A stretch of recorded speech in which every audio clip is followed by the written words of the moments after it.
And so it was that the heroes arrived, and immediately they saw the plague worms. The plague worms, the hideous, nasty, ugly beast, were there already, amongst the screams of the villagers. The one to make the first move was Everick.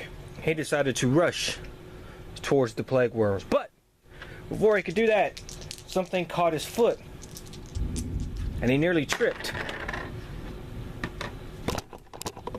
And he almost stumbled. And he did stumble. And he fell. It was a tripwire that he had tripped over and stumbled to the ground. Jane, running, decided she would go next and attack one of the plague worms. She got into the face of one of the hideous beasts, almost retching as she got there. But she decided to attack with her throwing knives, spending her fatigue to get to where she was. And she missed with that first attack. And so she grabbed another one of her knives out of her belt and attacked again.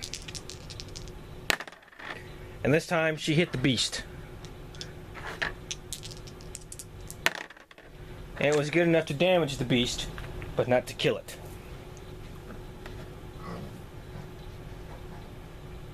Grisbin the Thirsty was up next. What would he do? Grisbin spent his fatigue and raced up to the league plague worm, grabbed his chipped great axe, and tried to do a good hard blow upon it. And he did.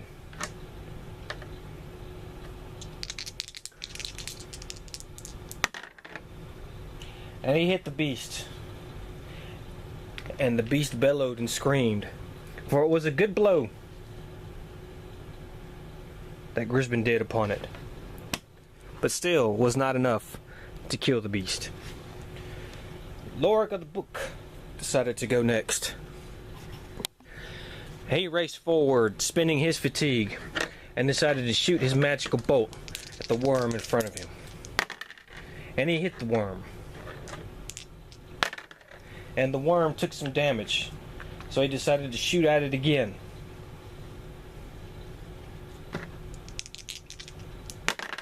But this time he missed, unable to hit.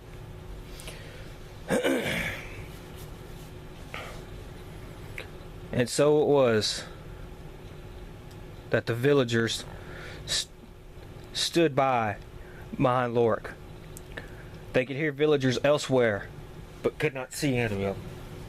And then it was that the worms were to attack. And so the worm in front of Fairwood struck. And it hit her with a hideous blow.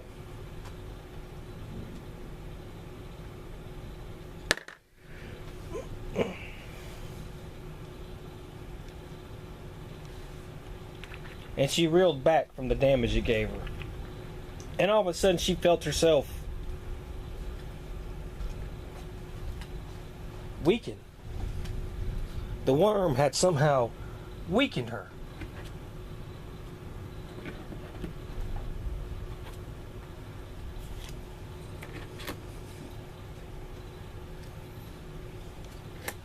The other worm in front of Grisbin the Thursday decided he would attack. But it missed. But somehow, some way, it reared back to attack again. The Overlord's magic obviously coming forth. And this time it hit, and it hit a good blow.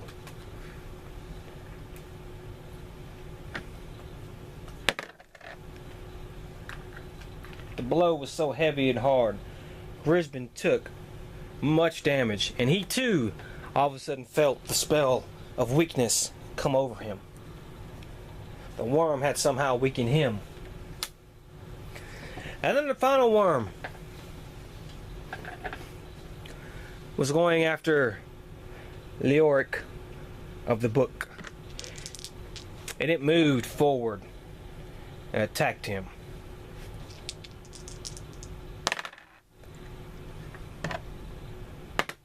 And it hit him, but it was just a glancing blow. Leoric was able to move out of the way. And he actually suffered no damage.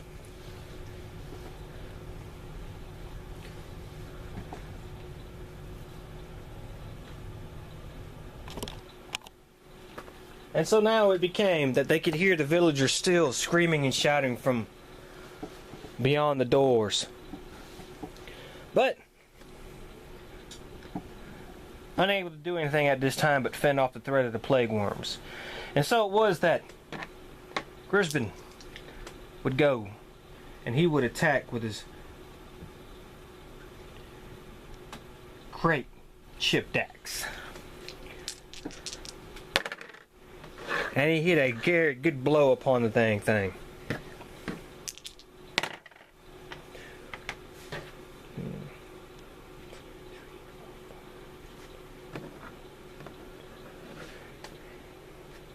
And so the worm belched and screamed and was killed. Grisbin, not wanting to stop, turned to the side and decided to attack a worm that was right next to Jane. But this was a miss, and he was unable to do anything about it. Jane decided she would go, and she attacked the worm in front of her. And she hit a good blow with her throwing knife, and she killed the beast, and it too was dead. And so Jane would also move forward up to the search place and to where she could ignite the signal beacon. Leoric decided he would attack the worm in front of him. And he hit the beast. And he did a little damage to it as well. But it was still alive. And so he decided he would attack again. And he hit it again. Would it be good enough? It would be. It would be good enough to kill the beast. And so the final worm in front of them had perished.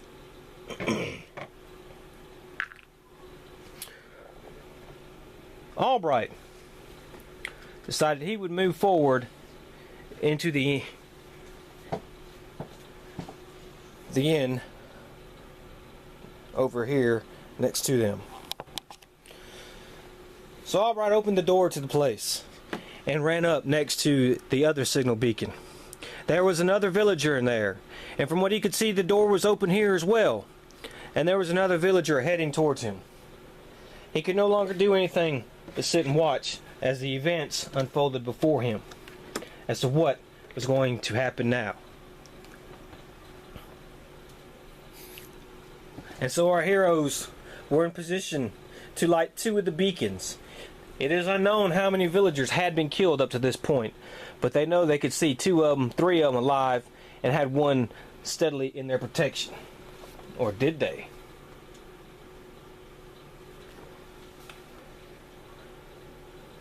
And so the Overlord began to conspire and see what he was able to do.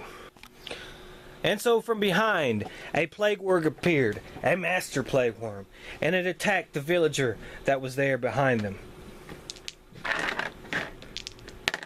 And the plague worm hit the villager, but the villager was able to just starve off a glancing blow.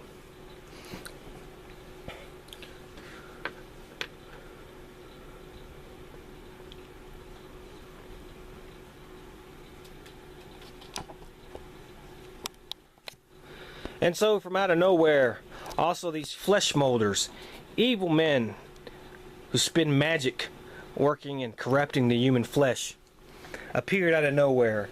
And one of them attacked the villager that had ran into the same room as Albert.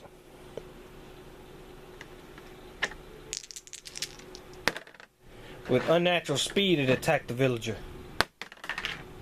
and it did a glancing blow on the villager. Nothing too serious, but they were here now. And so the place was getting crowded. 3 villagers, 4 flesh molders, 1 plague worm, no beacons lit. It was time for the heroes to get their act together. And so Jane Fairwood went first, and she used her action, and she lit the first beacon. And the blaze of fire plumed from there. And then she searched and found something. And it was a warding talisman that she found.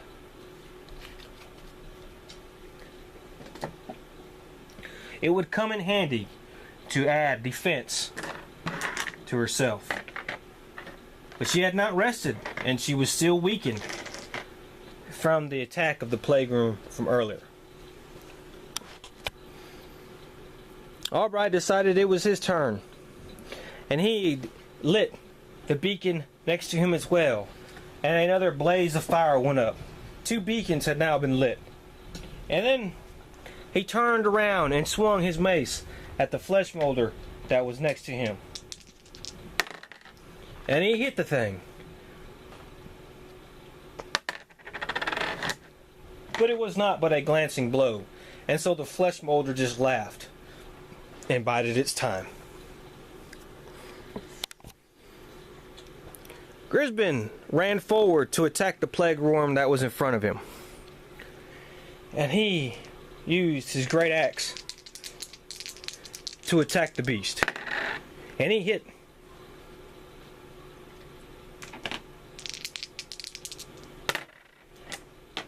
And he did a good bit of damage to the thing, but it was still alive.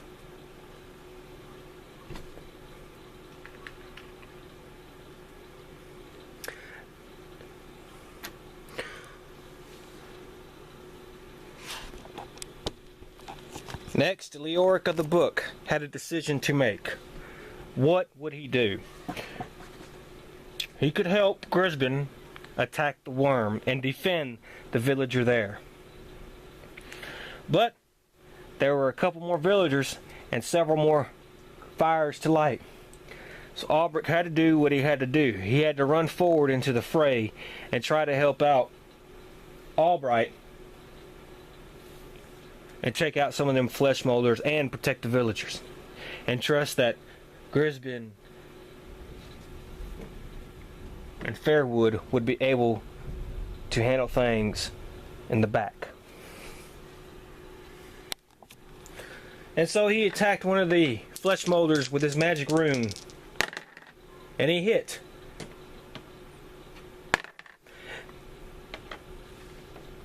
And the damage was done, but the flesh molder was still alive. And so now it was the evil's turn to go. The plague worm decided it would attack the villager that it attacked last time. And it hit the villager. But the villager somehow was able to defend. A miracle, Grisbin thought. But another plague worm had appeared. And it moved towards Grisbin and attacked him. Grisbin, still weakened from the attack of the earlier plague worm, hoped that he could make his defense.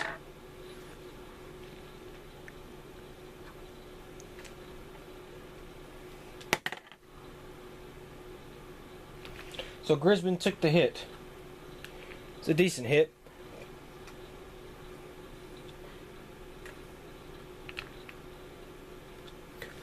But he was still standing. The flesh molder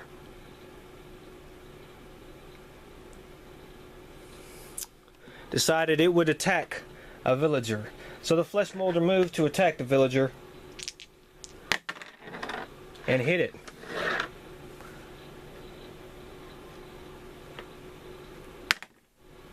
But the villager was able to put on a good defense. Then the flesh molder closest to Leoric decided he would attack Leoric. and he attacked him.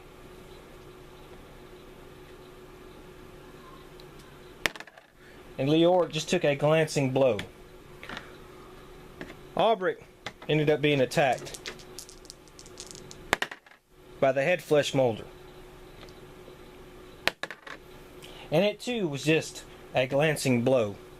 And so our heroes have managed to fend off the attack and still keep the villagers alive.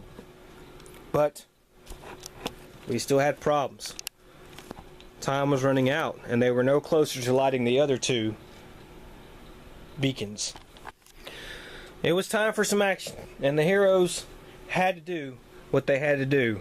And first it was Grisbin the Thirsty, and he decided he would attack the huge plague worm that had been in front of him. And he attacked with his great axe, and he hit the plague worm. And he had killed it. This plague worm had been destroyed. And so he decided to attack the other plague worm to try to give other people opportunities so they can do other things besides help him. But he missed. And so his luck was not holding out as good as it could. Leoric decided he would attack the flesh molder he had attacked earlier. And he hit, and he killed the ugly creature.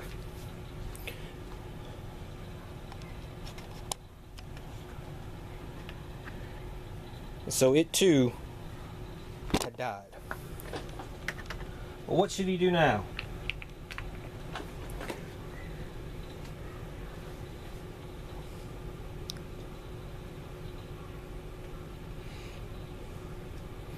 He decided that he would attack the other flesh molder there.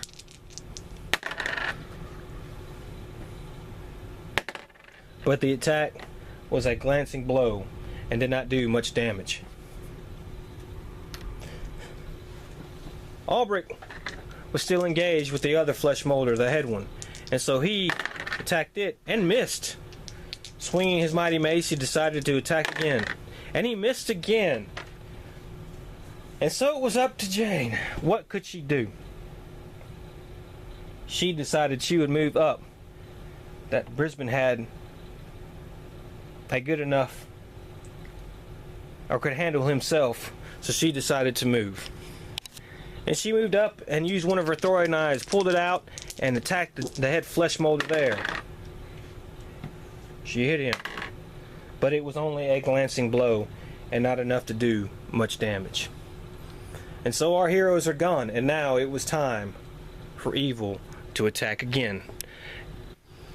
And so the villagers moved, huddled together in one spot, thinking they were safe from the forces of evil. But another plague worm had appeared, and it came forth to attack another villager. But it missed. Boy, luck being on the villager's side. But then there was Grisbin, and he still had to fend off the attack of a plague worm. And it was not a mighty blow, but it was good enough to make him bleed, still being weakened from the earlier attack of the plague worm. And then the flesh molders would go. They could no longer attack the villager since the villager had moved, so one decided it would attack Leoric. Leoric raised his shield and was caught by a glancing blow. Another flesh molder moved forward and attacked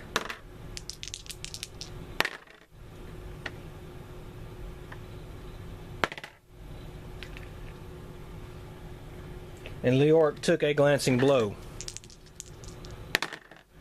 And the third one moved forward and missed attacking. And the ground shook, for the Overlord was mad. And so we end it here for now, in the middle of an adventure. What will happen? Join us next time as we continue with Castle Daerion.